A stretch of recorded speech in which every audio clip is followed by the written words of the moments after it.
and talk sort of video format. You'll know that today's learner is ignored by video, covering all sorts of subject matter. It's just rampant on the internet, and folks are on there all the time. So we really want to sort of capture our audience and be able to use video in a really engaging manner to hook the learner into like, why did I want to even bother going into this lesson for that reason?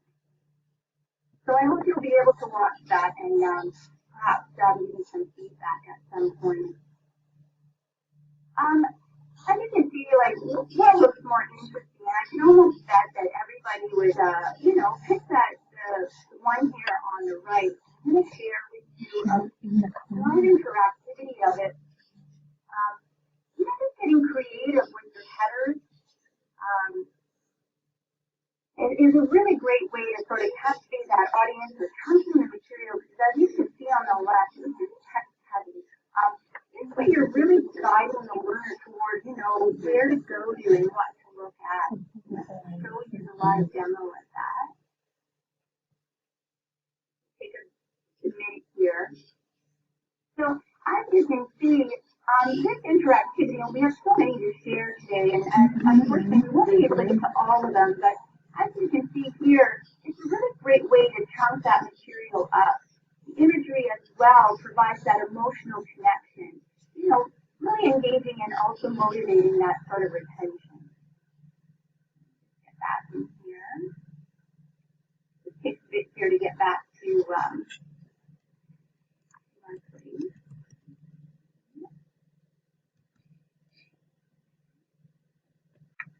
we also want to, engage with accessibility in mind. There tends to be this misconception that ensuring your course is fully accessible is a constraint that limits creativity. And if anything, it focuses your creativity rather than limits it. Creativity with constraints is quite simply just really good design. And as you can see in this particular image, and I'm going to share that with you as well. It's actually a webinar through Desire to Learn that also covers making your images accessible. I just want to share here with you. So as you can see in this particular case, we separated, even if you were to just use that image, you can see that we've separated the decorative from the actual information itself. And not only is this great, like the information here is, the technology can read it quite easily, you can even go a step further. Like when I first saw this term here, I couldn't even pronounce it. Whereas now you have that capability to actually search, what does that actually even mean?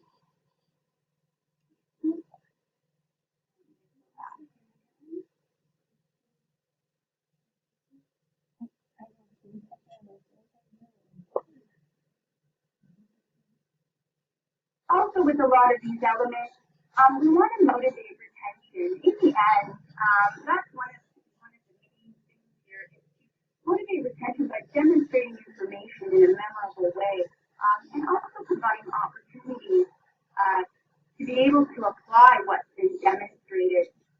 So in this case here, what the timeline looks like, it's really great what Robin did from D2L.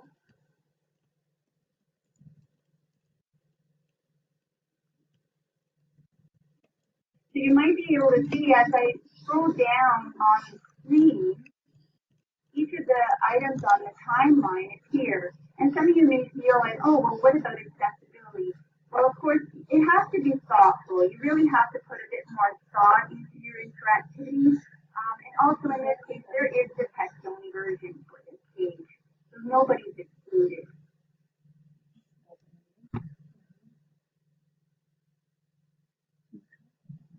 As I mentioned to you, there are so many interactivities that we would love to share. I'm really just scratching the surface here. There's another, as I mentioned to you, motivating retention also includes, giving learners that opportunity to practice what they've learned. As in the case with this drag and drop activity here, and Chris is going to speak more depth about these interactivities, but I'm just going to share with you this one as well. We also have an alternative format for folks that aren't able to do the drag and drop. But as you can see, you know, folks can practice, learners can practice what they learn. A bit nervous, so I'm not necessarily applying the right answer.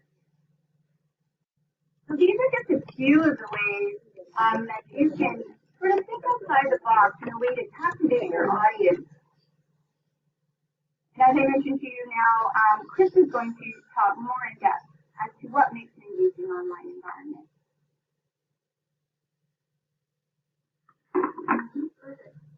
Hi everyone, my name is Chris Johnson. I'm an instructional designer as well. As Sandra mentioned, I'm just going to talk a little bit about how we use some of these items that Andrew already covered. Talk about how we motivated to learn and engage more engagement. I'm going to kind of dig a little deeper and talk a little bit about some of the things that we did to make it more engaging. So for example, if we look at the visual design, sorry.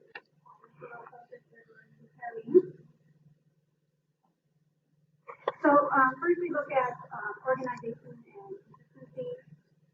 We created a homepage that was created with our learning solutions designer. And what she has done, and I'm going to actually try and pull you away from this, so you can slide it from the link and share.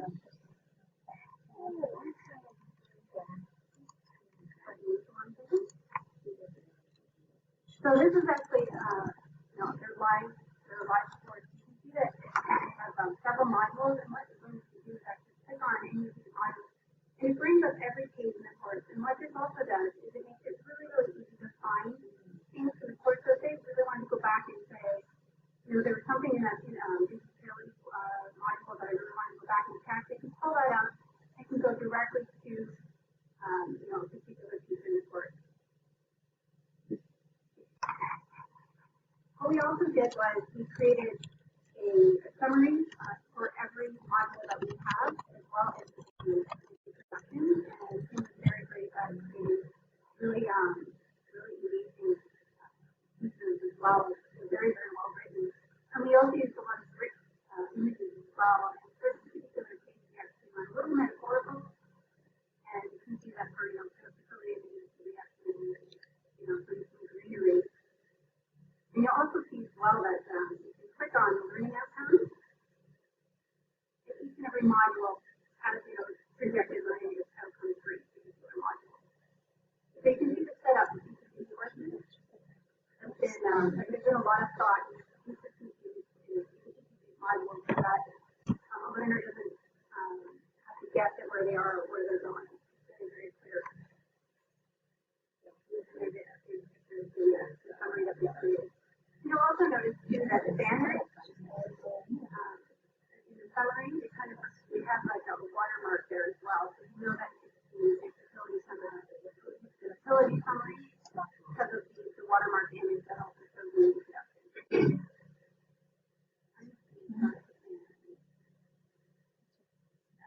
Backwards.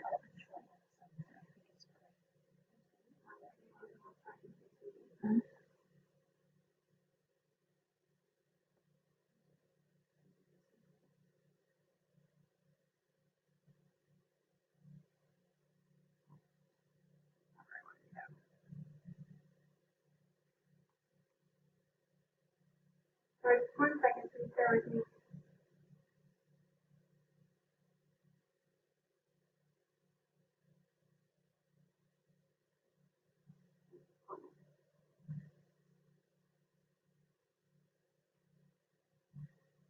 There we go.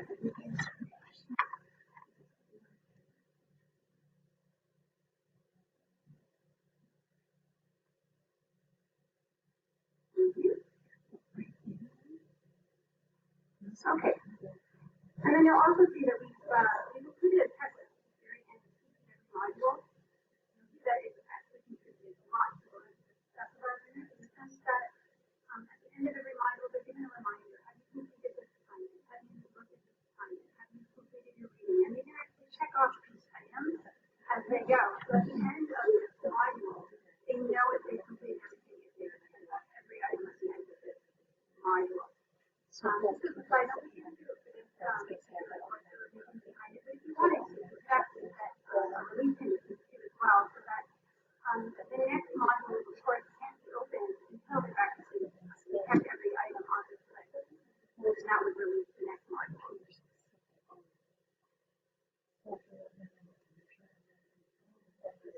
So looking a little bit at the visual design as well, Sandra showed you some of the graphics, and she worked in collaboration with some of our graphic designers and Robin, our developer as well.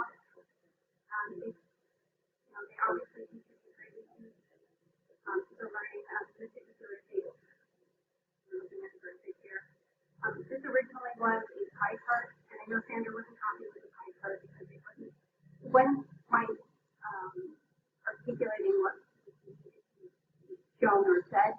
I know she worked really closely with the graphic designer, and I just like that she mentioned it was very, very accessible. We also wanted to look a little bit at columns and banners that we use. I did mention that we included banners in all of the pages of the course, and the banners did change depending on which module they were in. So if they were in the utility model, it was perhaps, I can't remember what color it was, but it was red, and then it had that watermark. It was the rest of the pages in the utility module.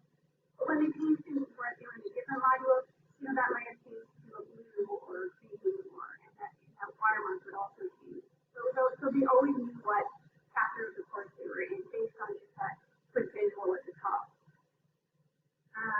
She did mention at the beginning too as well that they had magazine or news breakings. We did try to do that as well. Try to mimic that a little bit before we try to do banner or like the columns for some of our page layouts. And also note that we use a page layout where you've got a large graphic and it's actually six columns kind of used to organize those 6 pieces that surround the scale. And what this did too as well, this is a very text-heavy page. It kind of broke it down and it's little digestible chunks.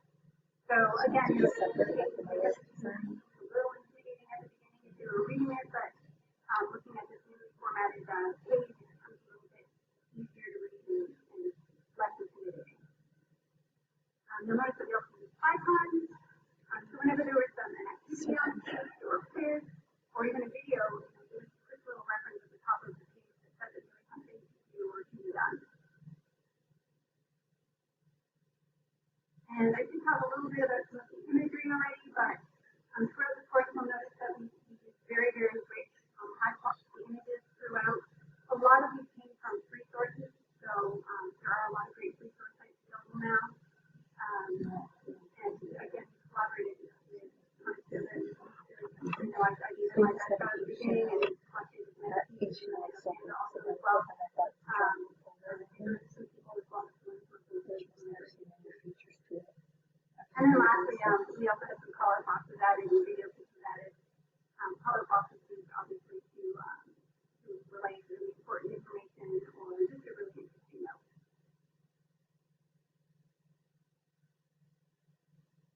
So let's just take a little bit about how we increase engagement through these formative and diagnostic assessments and activities. So there are a number of tools obviously within our learning environment. We're very familiar with many of them. You can use surveys, case studies, quizzes, Dropbox, discussion, all of these are utilized in the class or in this particular course. We use videos in our Dropbox assignments so that students actually do a video before actually completing the assignment that we did. We also had Sandra actually Kim provided a lot of really great resources, external resources from other sites as well. And rather than have them appear as a hyperlink in a piece of text, for example, the text your IQ at the top of the page here, we pulled that out and we actually made it its own page. We introduced the activity and we created a link that links it to that external site. And then we've also got case studies as well. And again, Kim provided some really great case studies. And we just wanted to use really thought-provoking content and present it in a way that the learners found very, very interesting.